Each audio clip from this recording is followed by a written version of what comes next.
This is the story of how I became president.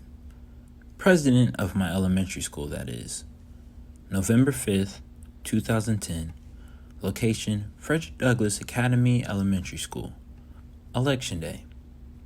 We didn't have any debates or designated campaign time where we would walk through the classrooms, passing out candy or flyers around the school. The only thing we had was our speeches to the students, faculty, and administrators at 8 a.m., and that was all I needed.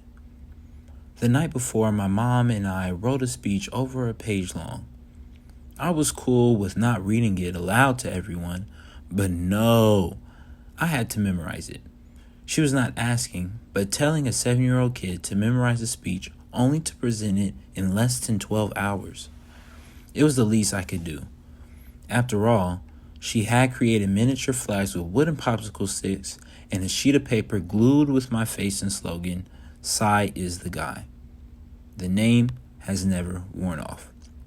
Not only that, but being the principal of another school and the teachers that she was over had created large posters endorsing me for president. Yes, I had endorsements in the 3rd grade. And to only think, none of this almost happened.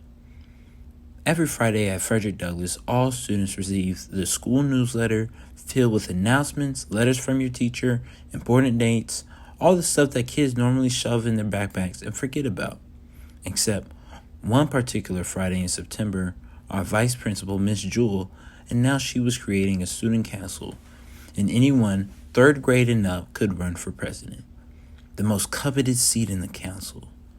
There are obviously other positions like secretary or treasurer, but that's not what I wanted.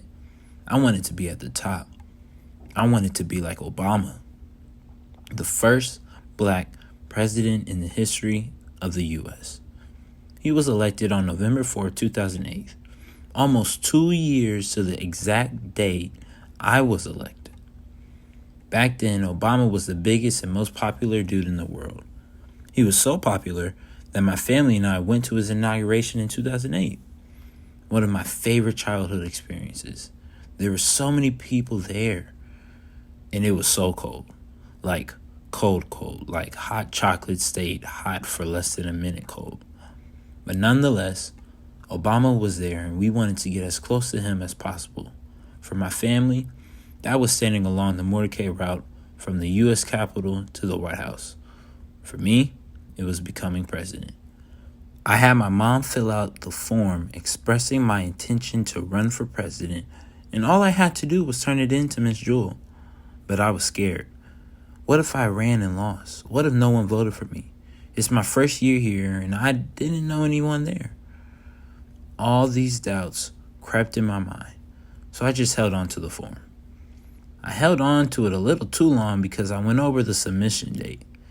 And I was fine with not running too, except I kept telling everyone I was. My family thought I was running, my church thought I was running, my teammates and my coaches, everyone except me.